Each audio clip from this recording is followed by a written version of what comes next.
अगर आप भी चाहते हैं कि मां शारदा रिकॉर्डिंग स्टूडियो का ऑडियो वीडियो आप तक तुरंत पहुंचे, तो लाल बटन को दबाकर चैनल को सब्सक्राइब करें, साथ ही साथ बेल आइकन को दबाना ना भूलें।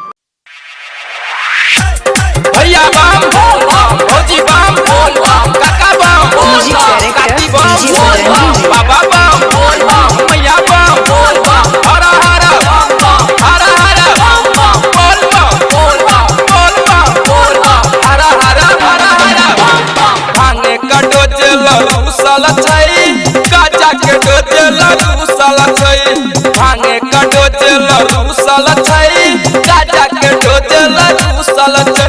रे भांगे का डोजेल रूसल छै, रे गाजा के डोजेल रूसल छै, गाजा या चिलमला भूखल छै, रे भोला भांगे का डोजेल रूसल छै, गाजा का डोजेल रूसल छै, रे भोला भांगे का डोजेल रूसल छै।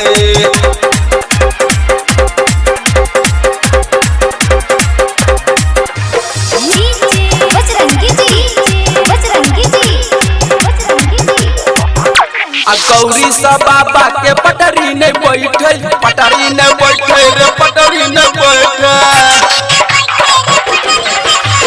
गौरी सा बाबा के पटरी ने बैठे, रोजे रोजे गौरी सा झगड़ा होई छै।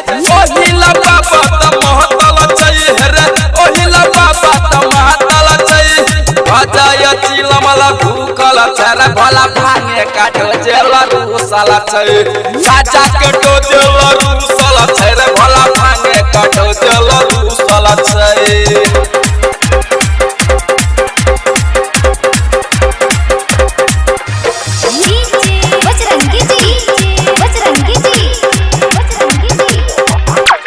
जखन तखन कहै छै भांग पिसैला, भांग पिसला रे भांग पिसैला, भांग पिसला रे भांग पिसैला।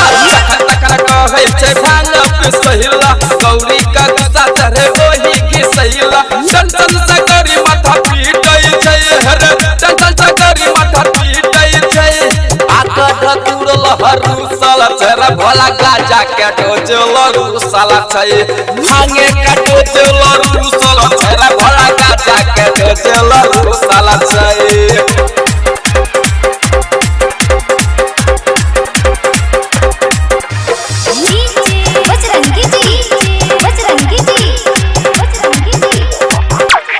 प्रदीप बिहारी संगे पूरा कमरिया, पूरा कंवरिया रे पूरा कंवरिया, पूरा कंवरिया रे पूरा कंवरिया।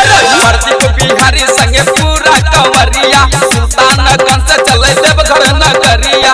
दिन से बम भोला के मन बहि छै रे, राहुल बम भोला के मन बहि छै, आकद तुरल रूसल छै, रे भोला गाजा के डोजेल रूसल छै, भांगे का डोजेल रूसल छै, रे भोला गाजा के डोजेल रूसल छै, रे भांगे का डोजेल रूसल छै, रे गाजा के डोजेल रूसल छै, गाजा या चिलमला भूखल छै, रे भोला भांगे का डोजेल रूसल छै, भांगे का डोजेल रूसल छै, रे भोला गाजा के डोजेल रूसल छै, भांगे का डोजेल रूसल छै, रे भोला गाजा के डोजेल रूसल छै, भांगे का डोजेल रूसल छै, रे भोला गाजा के डोजेल रूसल छै, भांगे का डोजेल रूसल छै, रे भोला गाजा के डोजेल रूसल छै।